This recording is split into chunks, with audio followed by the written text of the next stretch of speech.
flama sin calma, que de las manos se me escapa, pero tengo mi rincón florido, sacar la voz. No estoy sola, estoy conmigo. Muy buenas tardes, amigas y amigos de Miradas Desencadenantes, a través de esta Radio Intec, el programa del Centro de Estudios de Género. En esta jornada vamos a tener varios temas. Vamos a seguir conversando con Khalil Pineda. Están por acá, por la cabina, Ramona Guillén, Marlenis, de Ciré del Rosario y Khalil Pineda. En esta tarde vamos a comenzar recordando esa jornada latinoamericana del día de ayer, 28 de septiembre, día del llamado global a la despenalización del aborto.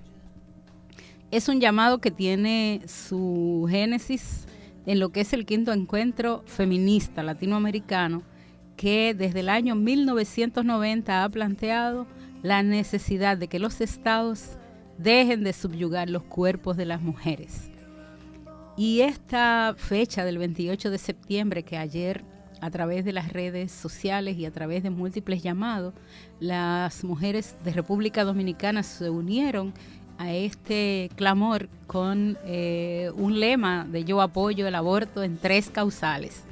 Ya hemos hablado de que en República Dominicana el aborto está penalizado en todas las circunstancias, aun cuando la vida de la madre está en peligro. Y tomando ese elemento como parte de lo que ha pasado en los últimos 10 años en el país, el llamado en República Dominicana era a nos queremos vivas. Y los hombres solidarios que también subieron sus fotos, sus imágenes a las redes, demandando del Congreso Dominicano el de que ya se ha aprobado el Código Penal en el que el aborto se despenalice en 3 causales específicas. Cuando la vida de la madre está en peligro, cuando hay una malformación congénita que es incompatible con la vida, y en aquellos casos en que el embarazo es fruto de un incesto o de una violación. Esas son las 3 causales por las que las dominicanas están pidiendo que en el Código Penal, en el proyecto de Código Penal que se discute actualmente en una comisión bicameral, se despenalice el aborto. Esa jornada del 28 de septiembre recuerda la liberación de los vientres. O sea, en Brasil en 1817 es el último país en liberalizar los vientres de las mujeres esclavas, de las mujeres esclavizadas. Y recordando esta fecha, que el 28 de septiembre de 1817 es como que ya el último país sometido a la esclavitud que conocemos como esclavitud, porque hoy podemos hablar de formas contemporáneas de esclavitud, pero el de que las hijas de las esclavas eran propiedad, pasaban a ser propiedad, igual que la madre y el padre de los amos, de los dueños de la que era la esclava, se elimina de lo que es la legislación brasileira en 1817, un 28 de septiembre. Y para recuperar esa idea de la libertad del vientre, de la elección del hecho de procrear y el derecho de las mujeres a decidir,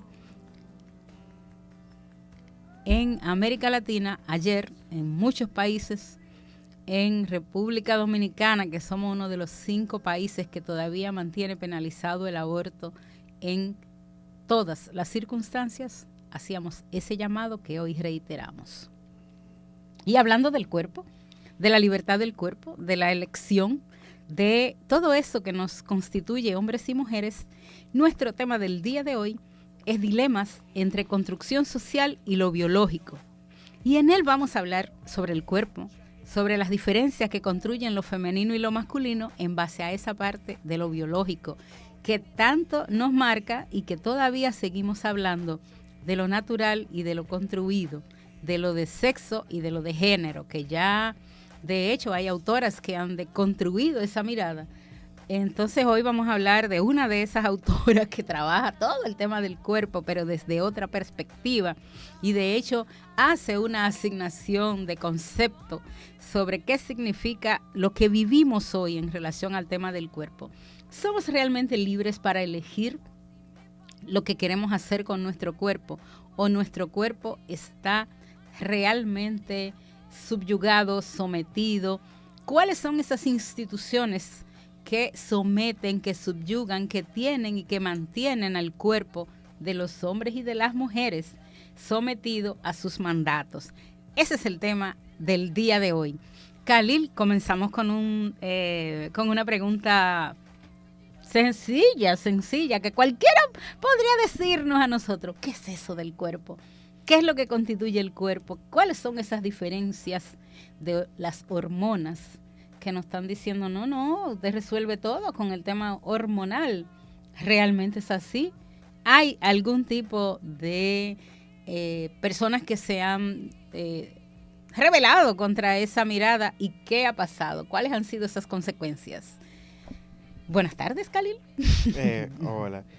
Bueno, la primera pregunta sería esa, ¿no? ¿Qué es el cuerpo? Y entender que el cuerpo no es nada obvio lo que se constituye como el cuerpo, sino que ha sido un tema complejo. Descartes hacía esa binaria, ese dualismo cartesiano entre lo que es el cuerpo y lo que es la mente.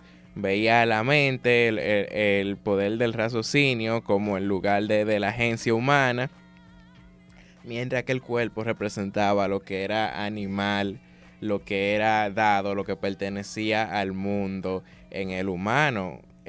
Dentro de un paradigma algo más contemporáneo, lo que vemos es algo diferente, en lo que el cuerpo se ve como aquella materia dada que constituye lo que son las personas, desde digamos, una ideología naturalista. La gente se miran como que ellos son su cuerpo, y ese cuerpo con el que tú naciste, que es un tipo de materia dada, un tipo de materia permanente, el cuerpo con lo que tú naces, que permanece contigo siempre por naturaleza. Esa naturaleza es lo que tú eres, y eso se distingue entonces con lo que digamos, con lo que sea cultura, con lo que viene de afuera. O sea, hay varias conceptualizaciones de lo que es el cuerpo, y creo que lo que el feminismo está tratando de desmontar esa idea de que el cuerpo es simplemente dado. El cuerpo es aquello que es simplemente natural y que como cuerpo existe fuera de la cultura, que básicamente de nuevo ese proceso de naturalización de las cosas. Pero de esa misma manera el feminismo se hace vulnerable al caer en una concepción del cuerpo como tabula rasa, el cuerpo como una materia indefinida sobre la cual simplemente se escriben los discursos. O sea que de la misma forma en que el feminismo entonces presenta una crítica a cualquier esencialismo biológico, entonces también vemos desde la otra parte los obstáculos que le presta la biología al mismo feminismo, que básicamente desmontar esa misma idea de la tabula rasa, del cuerpo inerte sobre el cual se escriben los discursos sociales. Esa idea del binarismo de género como una construcción que categoriza de manera dicotómica las actividades, comportamientos, emociones, modales y anatomía humana en masculino y femenino es uno de los principales pilares del patriarcado. ¿Cómo nos separan? ¿Cómo te dicen? Miren, lo que pasa es que las mujeres tienen tales hormonas y los hombres tienen tales hormonas. El cuerpo es esa mirada así en el que no está construido políticamente, o el cuerpo se puede construir políticamente. Bueno, cualquier construcción del cuerpo siempre va a ser política, y lo que hace esa idea del género es establecer cierta correspondencia entre, digamos, lo diverso cuerpo que en referencia a rasgos anatómicos son asignados una categoría de género. Cuando el niño nace, si lo que tiene se parece a un pene, digamos, es un pene, entonces el niño es hombre. A ese rasgo anatómico se le corresponde todo un programa de disciplinación todo un programa de privilegios y de obligaciones y de mandato que es lo que llamaríamos género, que el tipo de carga cultural que se le asignan a los cuerpos en referencia a un rasgo anatómico. O sea, el sexo en sí cae dentro de la temática de género, porque al sexo es lo que se construye como aquello que tiene un género y a lo que corresponde toda una disciplina social de lo que es el género. Lo que disputaría entonces el feminismo serían esa falsa correspondencia entre decir que necesariamente uno tener alguna parte corresponde con la identidad de uno, con el comportamiento de uno, con las obligaciones que tiene uno. Ese tipo de determinismo biológico es lo que el feminismo vendría a criticar de muy fuerte manera. ¿Cómo el feminismo ha trabajado todo ese tema del cuerpo? Porque hay múltiples maneras de plantearlo. Uno, el de, hay un deber ser, de que solo tenemos dos sexos, ¿verdad? Según la idea patriarcal. Aquí miren, y por eso que te dice, todo lo otro es antinatural, eso no existe, eso son inventos, yo no sé de dónde se lo sacaron, qué es esto es nuevo, eso debe ser una normalidad. O sea, se ha construido lo que es normal, lo que es natural y además lo que debe ser. Entonces, si frente a esto tenemos una persona que no responde al nacer a la idea social preconcebida de lo que debe ser un hombre y lo que debe ser una mujer, entonces, ¿qué pasa con esas personas? ¿Qué pasa con que los genitales no corresponden a lo que estarían esperando? O el de que esa asignación que se hizo, puede que se equivocaran también, que pasa mucho, o que pasa en específico en algunos casos de acá, pero que también lo hemos visto con Sigmund Freud, con la hermafrodita. Entonces, ¿qué podemos decir? O sea, ¿cómo ha construido? ¿Cuáles son las teorías sobre las cuales el feminismo, la teoría de género, han construido, han teorizado sobre el cuerpo? ¿Qué es lo que nos han dicho? Es interesante lo del tema del intersexo, porque es algo que dentro de la literatura médica ya tiene muchos años de controversia. El originador de la categoría, de las dos categorías, sexo y género, que fue John Money, un psicólogo en los años 50, estaba trabajando precisamente sobre personas hermafroditas. ¿Y qué es lo que él encuentra? Que la diferencia sexual no se puede reducir a ningún rasgo dado, sino que hay varios elementos dentro de lo que constituimos como diferencia sexual y no todos se corresponden. Es decir, están la cromosoma XY o XX, luego están los órganos reproductivos internos, los órganos reproductivos externos, está la identidad de género.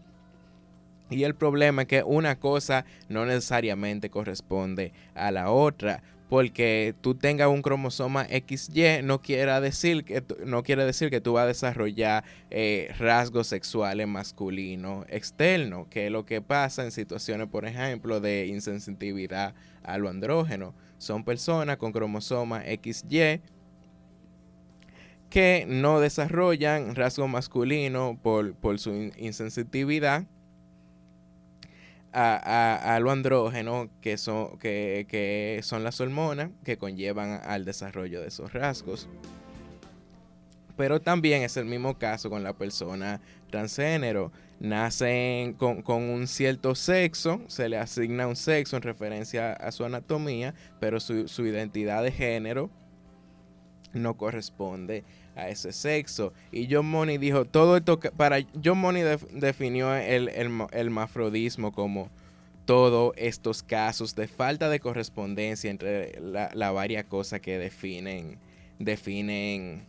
la diferencia sexual. ¿Cuál sería entonces el problema con el hermafrodismo? La forma en que nuestras instituciones, en que la clínica, por ejemplo, trata de encajar a esos cuerpos donde esta correspondencia no se dan, estos cuerpos que no caen dentro de la binaria, la tratan de encajar dentro de ella con intervenciones quirúrgicas, con intervenciones disciplinarias, con intervenciones estéticas. eso sería entonces la problemática, que no solo son cuerpos dados, que no se reconocen como tales, pero que esa misma otredad de esos cuerpos se trata de eliminar y de encajar dentro de una binaria de lo masculino y lo femenino. Estamos hablando en esta tarde de los dilemas entre la construcción social y lo biológico, todo lo que desde lo anatómico, desde lo cromosómico, desde todo lo que tiene que ver con qué constituye o qué define lo que es ser varón o hembra, hombre o mujer. Bueno, varones que son los animales, ¿verdad? Pero hombres o mujeres en la cultura, en nuestra cultura, tiene que ver mucho con toda esa mirada, bueno, o ese encaje, como el de todo el mundo tiene que entrar en el mismo patrón y si no cabe, lo entramos. De esas instituciones que empujan a través de la medicación, a través de plantear o ponerte en una lista al lado, o el de plantear que eso no es normal o que no es natural, vamos a seguir hablando después de esta pausa musical, por suerte.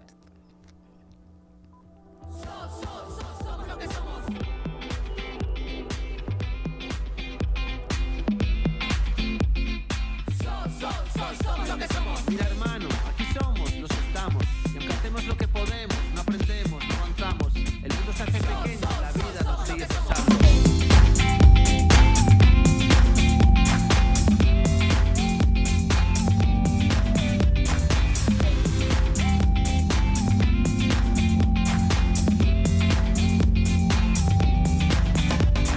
La tierra enferma y tú con ella, bro. Mira la obra rasa con todo lo que le dio. Digo paz, verdad, justicia, libertad. Digo amor, respeto, conciencia, dignidad. Mira, somos lo que somos, no lo que queremos. Patrones, esclavos humanos, imperfectos, somos raza, cultura, humanidad. Somos lo que somos.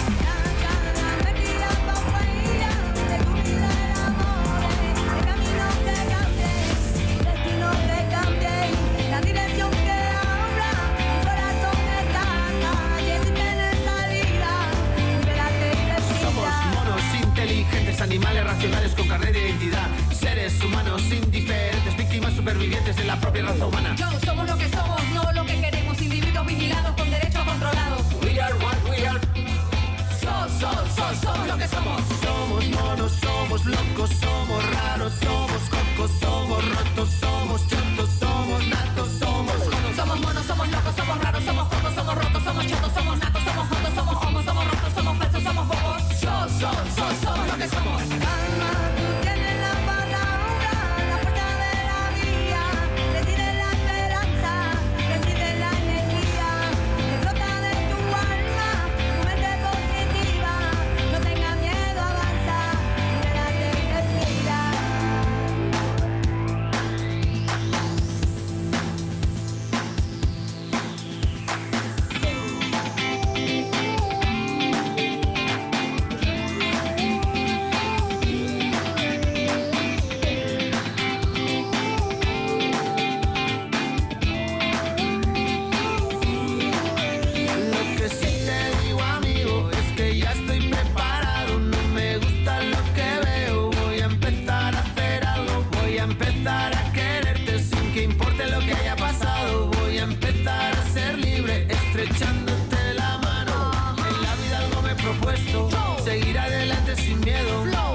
Con la gente a la que yo quiero, a pesar de nuestros defectos, algunas virtudes tenemos.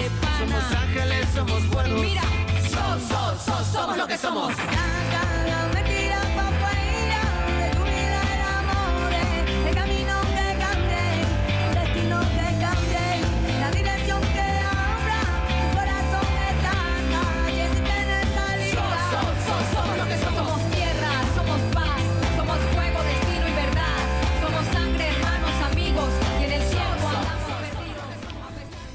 Seguimos en Miradas Desencadenantes esta tarde hablando de los dilemas entre la construcción social y lo biológico. ¿Quiénes somos? ¿Qué es el cuerpo? ¿Cómo ha sido construido ese cuerpo modelado, subyugado, sometido a lo que se espera de él? Y si hay personas que no se definen ni de una ni de otra manera, ¿qué hacemos con eso? Eso no existe, esos están fuera. aquí mirando un texto que dice, hombre y mujer son al mismo tiempo categorías vacías y rebosantes. Vacías porque carecen de significado último, trascendentes, rebosantes, porque aun cuando parecen estables, contienen en su seno definiciones alternativas negadas o eliminadas. Derrida. Di que es lo que te gusta a ti, filosofía. Bueno, ¿cómo hablamos de toda esa deconstrucción? ¿Cómo hablamos de esa gente? ¿Cómo la entramos? ¿Cómo la encajamos? ¿Obligándola a someterse a lo que la sociedad ha definido que debe ser, el deber ser de cada sexo? ¿O hay alternativas? ¿Cuáles son los planteamientos desde la teoría de género que se han planteado? Bueno, existen los cuerpos, digamos, los cuerpos abyectos.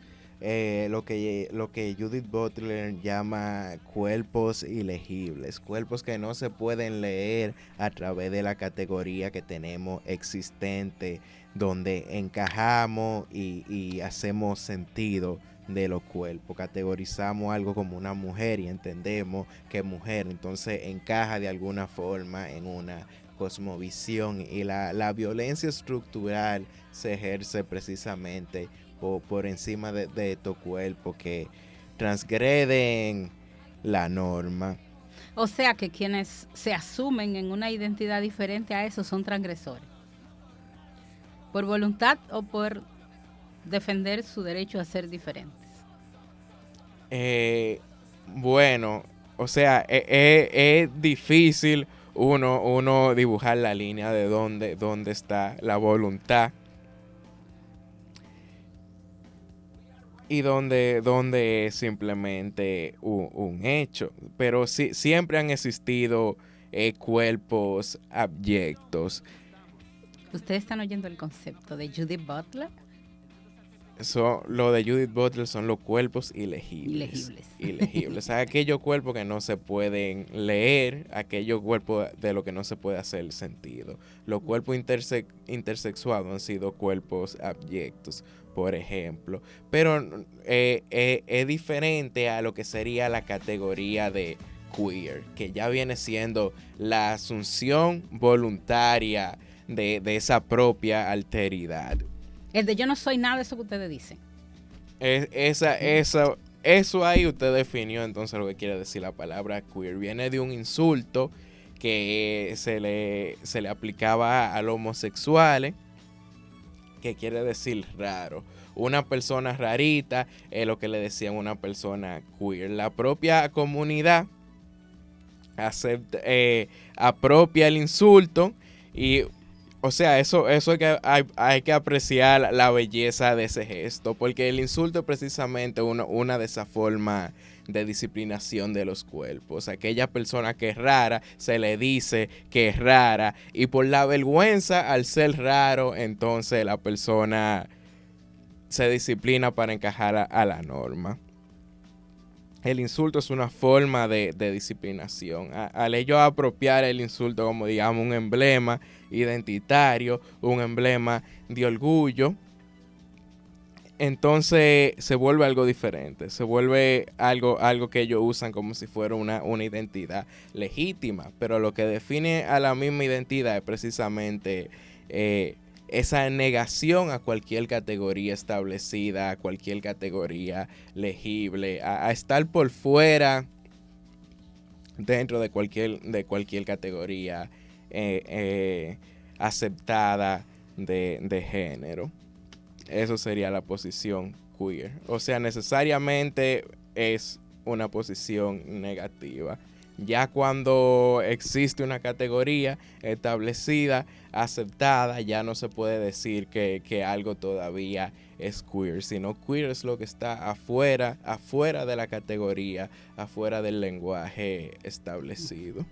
Bueno, yo quisiera que habláramos sobre, yo viendo una entrevista que le hicieron, ya tú me dices que se cambió de nombre, de hecho, de una autora que ha trabajado mucho este tema y tiene algunos conceptos a través de los cuales ha conceptualizado, valga la redundancia, con relación a ese ser de una manera, a ese asumir el cuerpo de una cierta manera que no corresponde a lo que ha dicho el género. ¿Cómo lo podemos expresar? ¿De quién estamos hablando? Yo te digo que yo lo conocía como Beatriz y tú me dices que ya no se llama Beatriz. ¿Cuáles son esos cambios? ¿Cómo operan? ¿Y cómo esas instituciones ahorita de las que estábamos hablando en algún momento han actuado o ella no ha permitido que actúen sobre sus decisiones o sobre el ser libremente? Bueno, Paul B. Preciado, el teórico al cual nos estamos refiriendo, teórico español, de estos teóricos que tratan de centralizar su teoría en el cuerpo y tratar de pensar de una manera radical el cuerpo. Y él sitúa su proyecto como una especie de continuación a lo que fue la historia de la sexualidad de Michel Foucault. Y que es lo que estaba tratando Foucault con su historia de la sexualidad, era de decir cómo diferentes instituciones reproducían a lo que era el cuerpo productor, como la cárcel, como la clínica, como la escuela producían un tipo de cuerpo que era el cuerpo productor. El cuerpo que trabajaba para producir capital. Ella dice que nosotros con el cambio al paradigma de productor a consumidor, entonces el tipo de cuerpo que producen estas instituciones cambia. Y entramos en lo que ella denomina la era farmacopornográfica. ¿Qué quieren decir estas dos cosas? Pornográfica en el sentido de que una era llena de representaciones, llena de imágenes con las cuales la gente se identifican, que consideran placenteros, imágenes que la gente consumen, pero que para ese propio consumo de imágenes, la gente necesita lo que ella llama prótesis moleculares, que básicamente la persona se tiene que suplementar mediante el sistema farmacéutico para ello poder realizar las identidades que ellos ocupan dentro de la sociedad. Y eso puede ser algo tan simple como uno necesita cafeína para poder trabajar, pero ella habla, vamos a suponer, del sujeto del Viagra, un hombre que para poder ser hombre, porque define el hombre como el ser hombre como un tipo de virilidad sexual, entonces ese tipo de hombre depende de un farmacéutico para poder realizar su propia identidad, y a esta condición ella le llama la era farmacopornográfica. Y es interesante porque al introducir este tipo de planteamiento, ella no cae en lo que sería la idea de la tabula rasa, de un cuerpo inerte, simplemente sujeto al discurso, sino que ella plantea que sí existen hormonas, que sí existe un aspecto físico, una materia que determina a los cuerpos y determina cómo estos cuerpos actúan en el mundo. Lo que ella rechazaría sería la idea de que esto es simplemente natural o dado o que queda fuera de la cultura, sino que ella habla de la idea de una somateca, de una sociedad que produce a los mismos cuerpos, normaliza un tipo de cuerpo, produce un tipo de cuerpo, trata de encajar a los cuerpos dentro de categorías existentes. Y las hormonas, bueno, ¿cómo se llaman? Los suplementos que dan en los gimnasios no podrían entrar dentro de esas categorías también. Eso usted ya le cogió el hilo, si por ahí es que usted está pensando. El gimnasio entonces sería el gimnasio sería una somateca, un lugar de producción de los cuerpos, donde existen, ella le dice código de género, precisamente a todas estas prótesis moleculares que permiten a la persona ocupar un ideal de género. La proteína que pone al hombre fuerte para él poder ocupar aquella categoría de lo masculino, ser un hombre fuerte, tener su brazo roca. Es una persona que está usando prótesis moleculares. Y algunos según de la los idea se del podrán preciado. untar algo para que le salgan vellos en el pecho. La testosterona.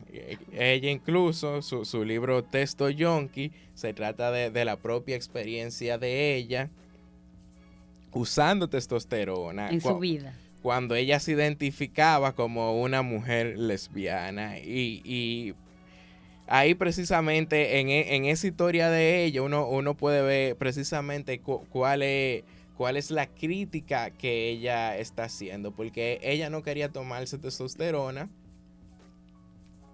para hacer una transición.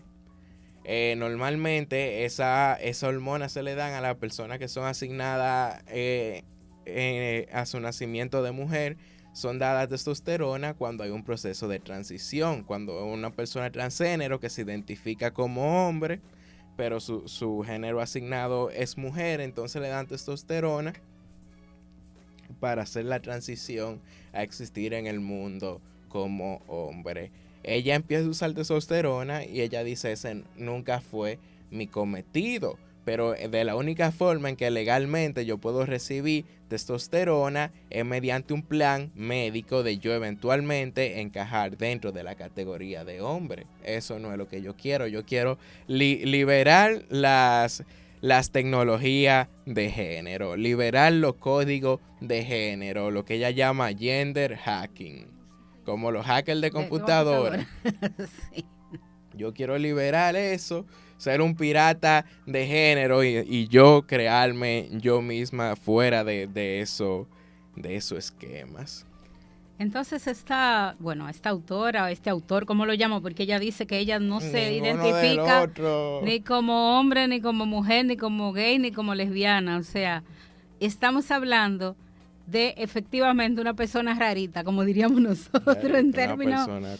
Una persona queer es una persona rarita que en la sociedad, de hecho, en muchas ocasiones, puede ser que tenga en una o en otra dimensión el de que la gente plantee que es una persona auténtica, o el de que diga, y ¿cómo lo explicamos? O sea, cuando no encontramos maneras, el de cómo encajarlo dentro de lo que a nosotros nos han dicho que esto es lo normal y esto es lo natural.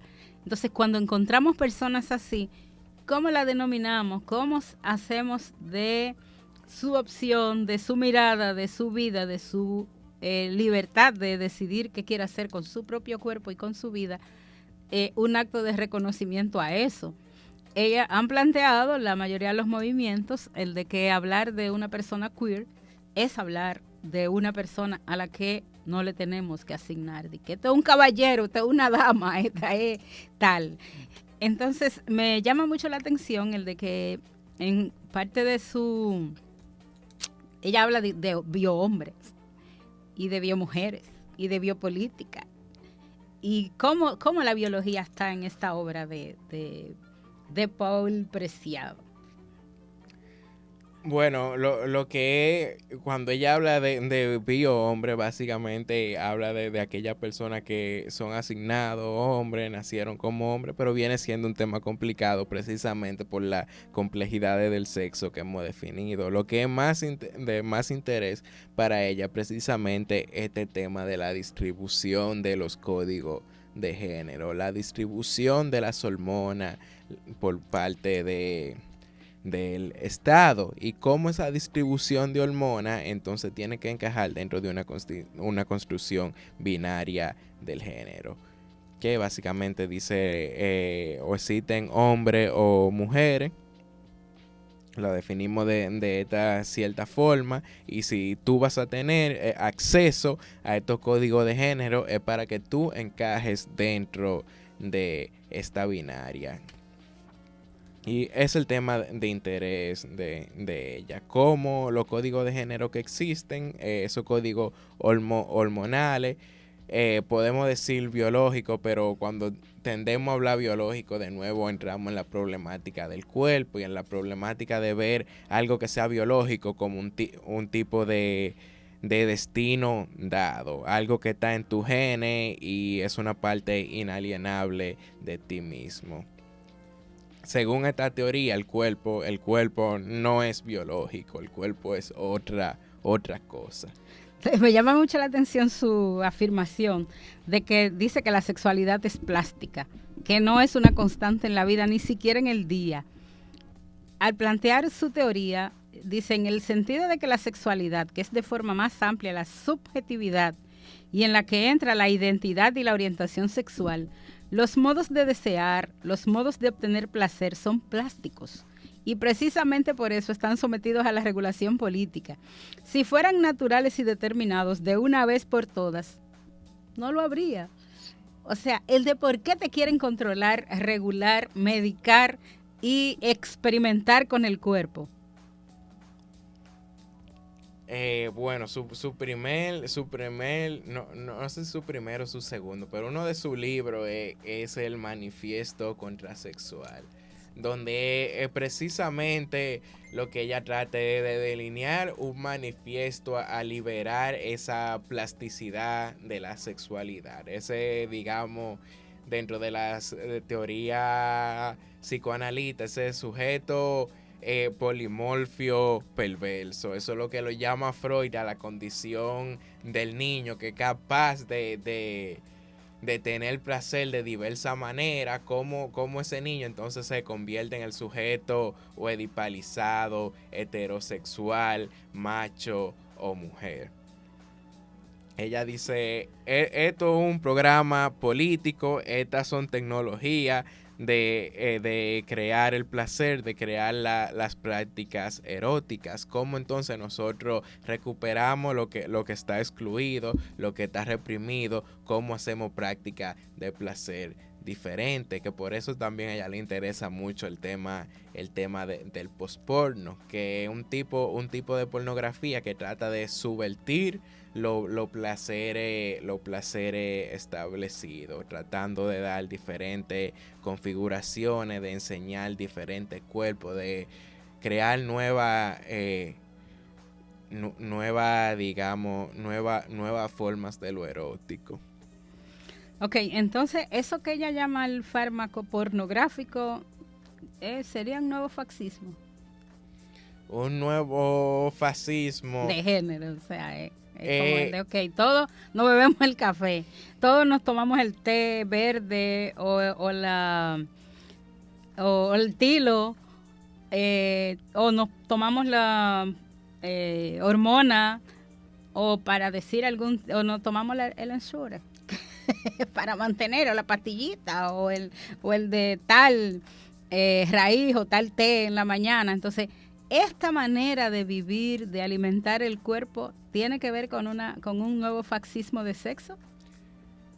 Hasta cierto punto se le puede caracterizar de esa forma, pero yo creo que cuando hablamos de fascismo necesariamente hablamos de algo que es impuesto dentro de una interioridad por el mundo exterior.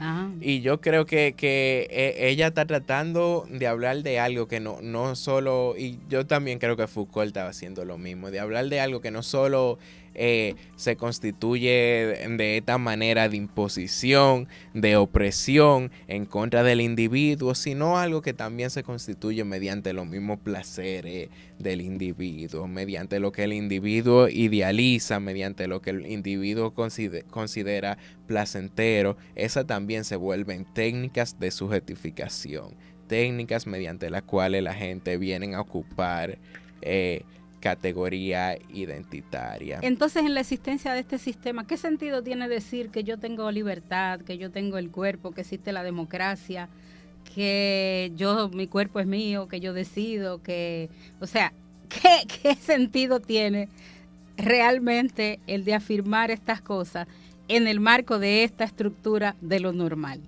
Bueno, ya yo creo que eso sería otra pregunta metafísica, que sería ¿cuál es la libertad? La respuesta de Preciado es la libertad, la tenemos que definir.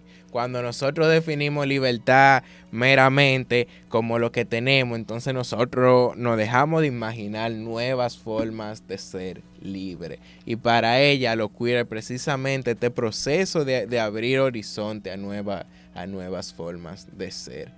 Para ella ser queer es un proceso de construir nuevas formas de ser libre. una nueva forma de ser libre, rebelándose contra todo lo que te oprima, contra todo lo que te subyugue, contra todo lo que te someta, contra todo lo que te drogue.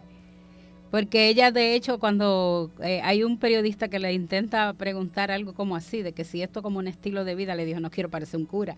O sea, el de efectivamente, ¿de qué nosotros estamos hablando? De darle sentido a la vida a través de qué. Yo creo que a través de la misma experiencia, a través del mismo cuerpo. El problema sería las limitaciones que yacen dentro de la categoría, dentro de esa categoría tan estrecha tenemos de lo que es el placer, de lo que es el vivir, de lo que es el mismo ser.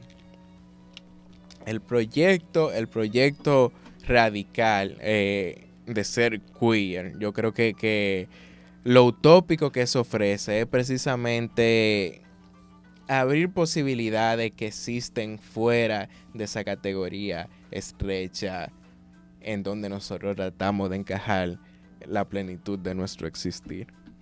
Bueno, entonces todo el mundo se produce al final, aunque seas heterosexual, homosexual, queer, en esta sociedad todo el mundo se está produciendo. O por el maquillaje, o por las cremas que te estás juntando, o por el café que te estás tomando, o por el té, cada día. Y eso es una manera de nombrar en el que ella se está rebelando contra la manera de nombrar que conoce y que no acepta. Entonces, yo creo que siempre cuando nos plantean, la semana pasada yo te contaba el de que algunos de mis amigos, ya más cristianos, centrados en una idea, me estaban diciendo que me estaban mandando hasta reprendimiento, porque yo estaba diciendo, bueno, y si no abrimos la posibilidad, quién sabe si Dios fuera mujer, pero yo no fui la única que lo dije. O sea, he leído en algunos, de hecho hay un artículo, una propuesta, un artículo de Galeano en el que dice, ¿y si Dios fuera mujer? Entonces, todo lo que hemos dicho, fíjense, todo lo que hemos estructurado de sometimiento, de subordinación, de sentimentalismo, de todas esas ideas con las que marcamos el hecho de ser mujeres en la sociedad, ustedes se equivocaron todos. Entonces ahora, si nos diéramos la posibilidad, si por un momento nos pudiéramos preguntar, tú como hombre, ¿cómo sería yo si fuera una mujer? O el de, como Beyoncé, que le vamos a escuchar ahí, que se plantea, ¿y si ella fuera un chico? ¿Qué preguntas se hacen las personas que andan siempre cuestionando, buscando y preguntando una identidad que probablemente no han encontrado? Si yo fuera un chico, solo por una vez, yo me vestiría como quiero, con lo que vea primero y me voy. Saldría a buscar chicas por montón. Mis amigos que son leales siempre van a acompañarme hasta el fin. Cada noche a mentir. Si yo fuera un chico,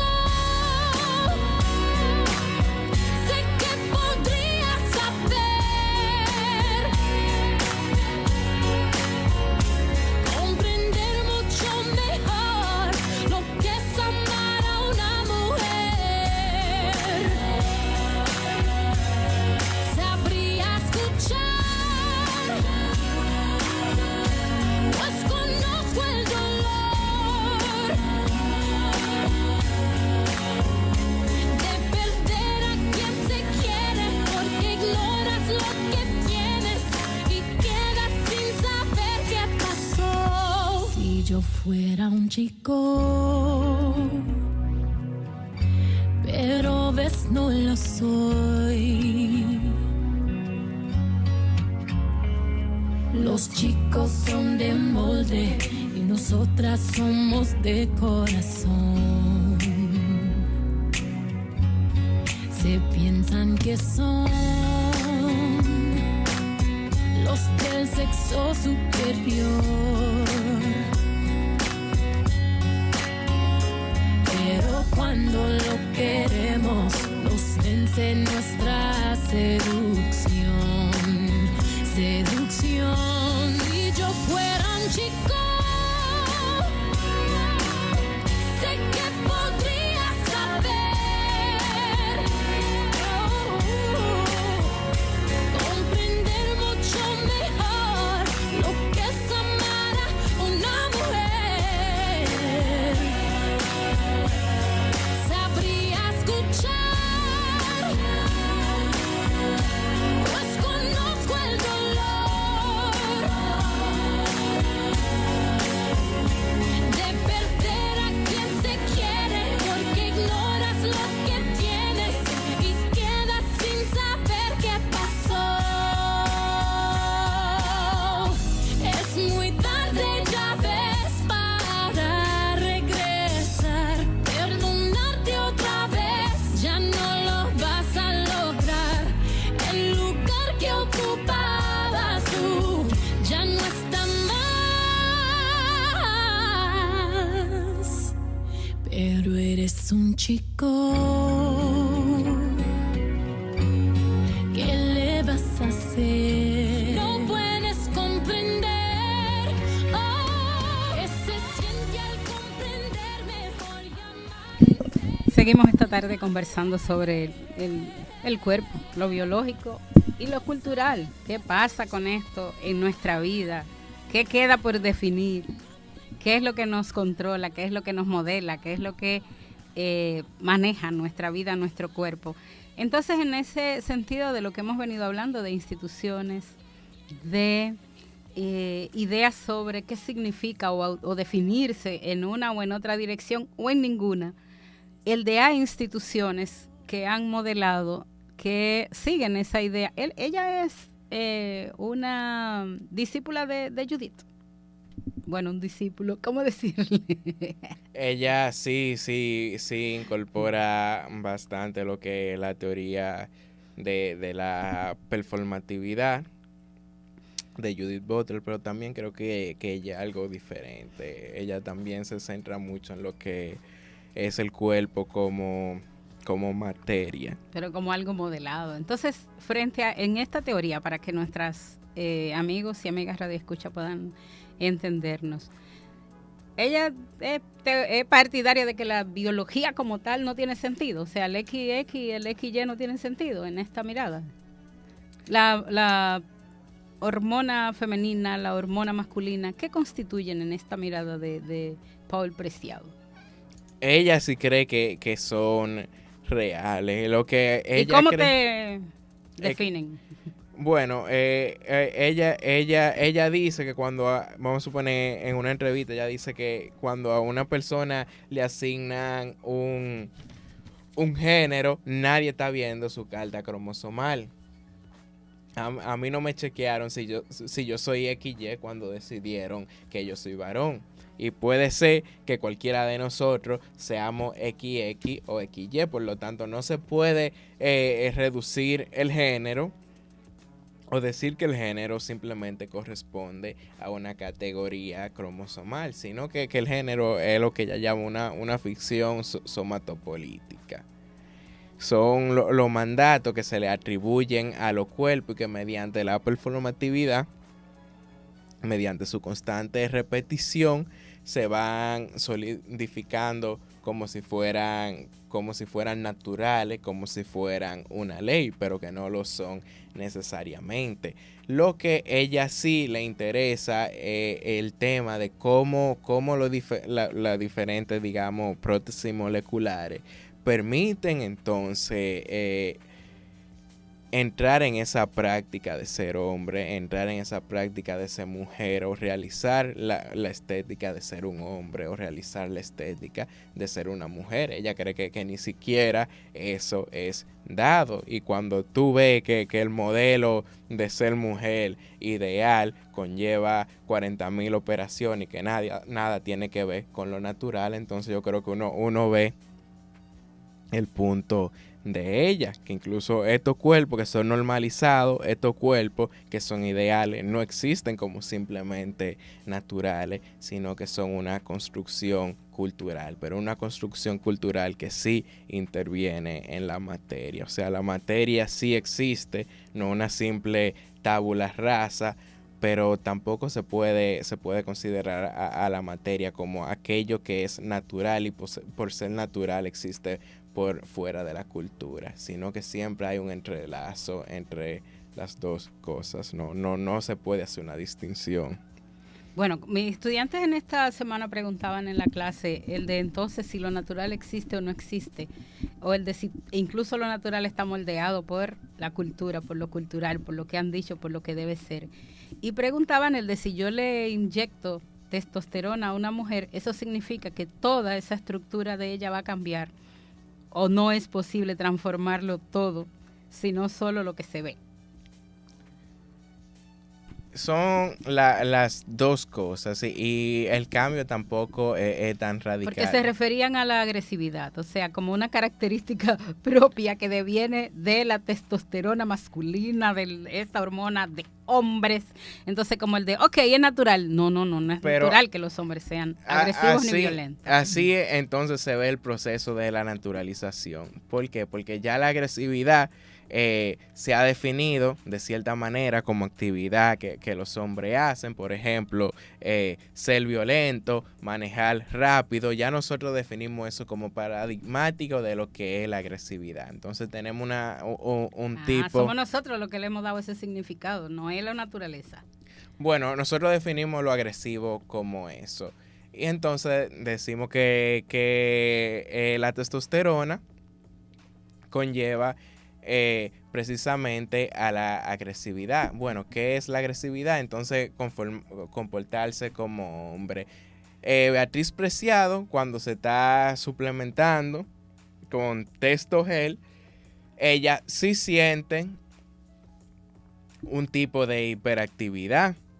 Y ella lo que dice es que lo primero que a ella se le ocurre cuando ella se toma testosterona y se siente así como tan viva, tan fuerte, es limpiar su apartamento entero. Y que es lo que ella dice, que ese código de género testosterona se desempeñó dentro de un aprendizaje, dentro de una socialización particular.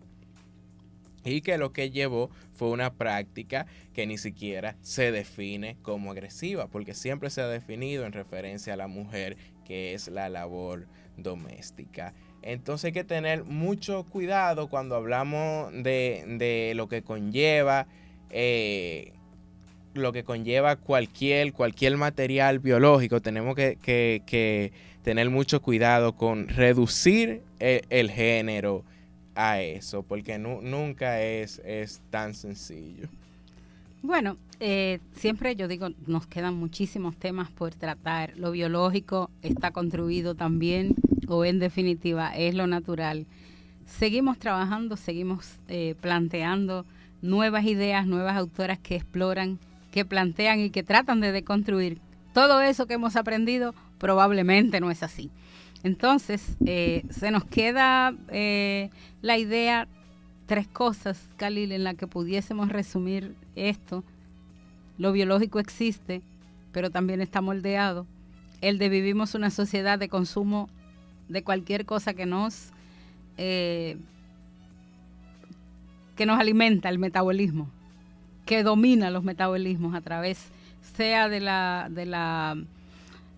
café, del té o del suplemento que te dan en el gimnasio cuando vas, o la gente que también en cierto sentido consume otras sustancias o intenta hacerse crecer el pelo o el pelo de acá o quitárselo, o una persona que físicamente la vemos como una mujer que puede dejar un bigote, que socialmente es asignado a una persona o a un cuerpo masculino.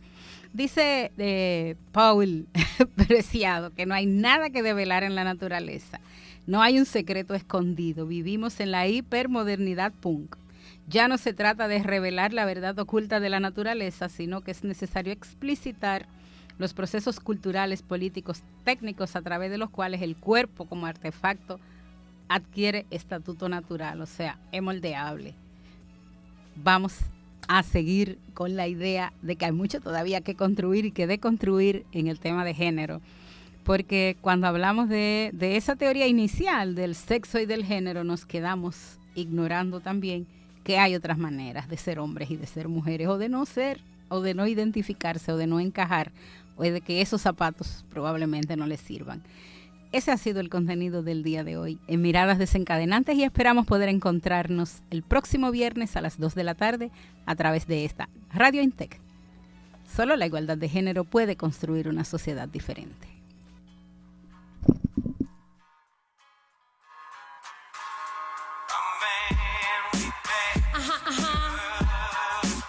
Rebeca Lane. Última dosis, senda radio sin política.